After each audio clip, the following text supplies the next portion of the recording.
Question number 3, उपयुक्त सर्व समीकरण प्रयोग करके निम्नलिखित का गुणनखंडन कीजिए। ओके, तो यहाँ पर है 9x² plus 6xy plus Y square. देखो, जब भी अगर आपके पास इस तरह से क्वेश्चन हो कि सर्व समीकरण का प्रयोग करके गुणनखंड कीजिए और ये लिखा हो, तो साफ दिख रहा है कि यहाँ पर फॉर्मूला लगेगा कौन सा वाला, x² plus 2xy plus Y square is equal to x plus Y का होल स्क्वायर। साफ ये दिख रहा है, इस तरह से लगेगा। तो यहाँ पर हम इसको इस फॉर्म में कन्वर्ट करेंगे। देखो, यहाँ पे ये पूर्ण वर्ग में है 3x का स्क्वायर, ठीक है। फिर लिखो लास्ट वाला, मैं आपको तरीका बता रहा हूँ कि पहला इसको लिख दो, फिर ये लिखो लास्ट वाला।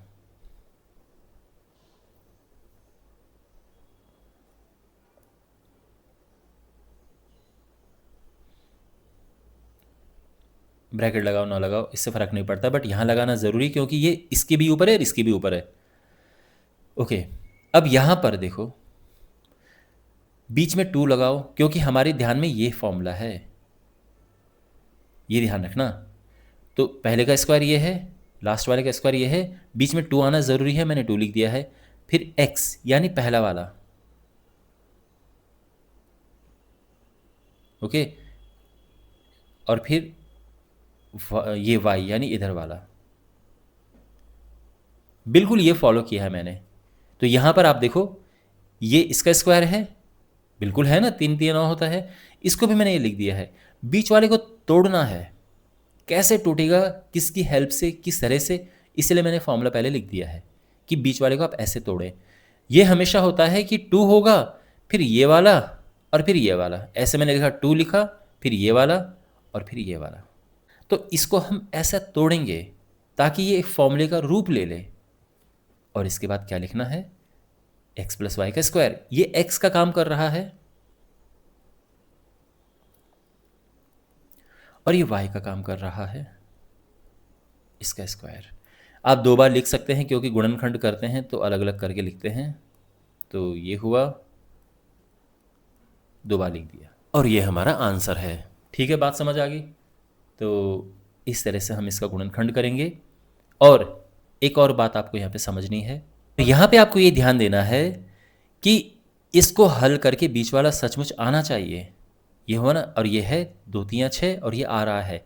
ध्यान रखना, अगर ये 6 नहीं होता तो फिर हम कुछ और करते। मान लो कि ये 6 की जगह पे 10 है, मान लो कि ये 10 होता तो फिर तो ये नहीं लगता ना, फिर कुछ और करते हम। तब तो इसके हम अलग तरीके से गुणनखंड करते कि इसका और इसका, जैसे जो होता है ना मिडिलम स्प्लिटिंग मेथड, मध्य पद विभाजन विधि से, वो फिर अलग तरीका, फिर सर्व समीकरण नहीं लगती इसमें। फिर इसका आंसर होता, मैं बता ही देता हूँ कि 9x plus Y x plus Y, फिर ये आंसर होता अगर यहाँ पर ये होता। ठीक है, तो कहने का ये मतलब है मेरा कि देखो अभी तो यहाँ पर लिखा हुआ है कि उपयुक्त सर्व समीकरण का प्रयोग करके, पर अगर मैं हटा दूँ, सीधे लिखूँ कि गुणनखंड कीजिए, तो आपको पता नहीं होगा ना कि यार ये सचमुच इसमें सर्व समीकरण लगेगी या नहीं लगेगी।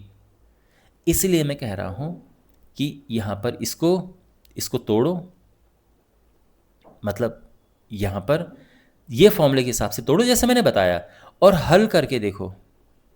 तो देखो ये 2 3 6 हो रहा है कि नहीं हो रहा है। अगर नहीं होगा तो फिर समझो कि फॉर्मूला नहीं लगेगा।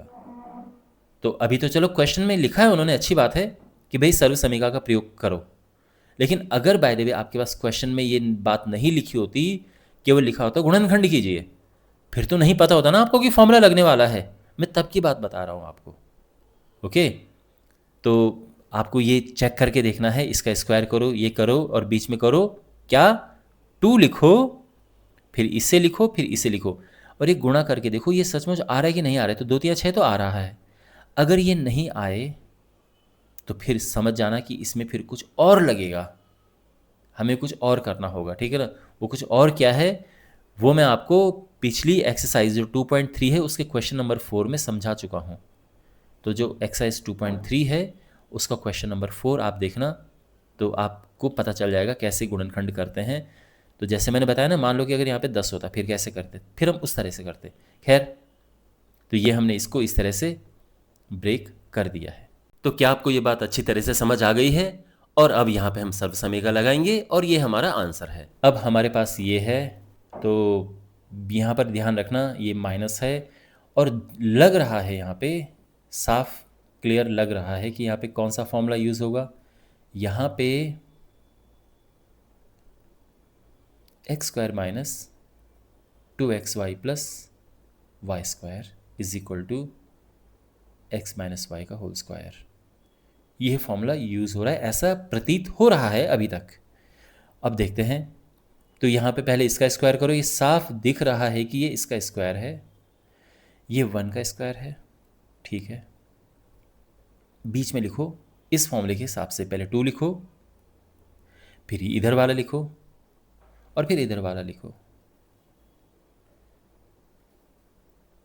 अब इसे हल करके देखो कि क्या सचमुच ही आ रहा है।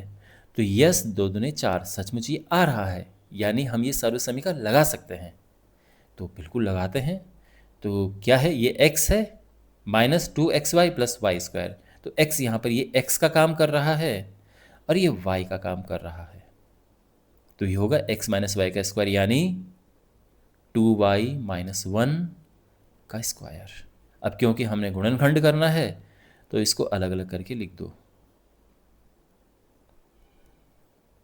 ठीक है। थर्ड पार्ट ये है, यहाँ पे देखो साफ दिख रहा है कि x का स्क्वायर है और ये y अपॉन 10 का होल स्क्वायर है ना, y बटे 10 का स्क्वायर।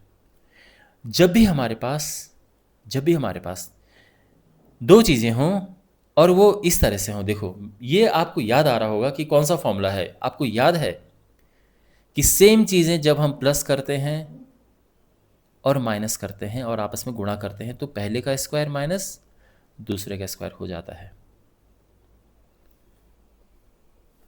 ऐसा। यहीं पे बात समझिए, अगर मैं इसको पलट के लिख दूं तो क्या हो जाएगा, X square minus Y square ये है X plus Y into X minus Y.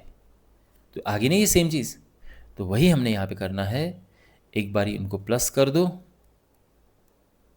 और एक बार माइनस कर दो,